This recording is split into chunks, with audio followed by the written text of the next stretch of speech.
Hi అందరికీ. మీరు ఎప్పుడైనా he committed crimes with impunity లేదా corruption often thrives because of impunity అనే మాటలు విన్నారా?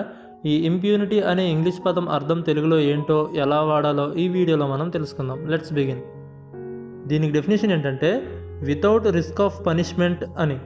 అంటే చట్టం లేదా నియమాలను ఉల్లంఘించిన శిక్ష పడకుండా స్వేచ్ఛగా తిరగడాన్నే ఇంప్యూనిటీ అంటారు. అంటే తప్పు చేసిన పరిణామాలు ఎదుర్కోకపోవడం లేదంటే అన్యాయానికి శిక్ష లేకపోవడాన్నే ఇంప్యూనిటీ అనే వర్డ్తో చెప్తారు.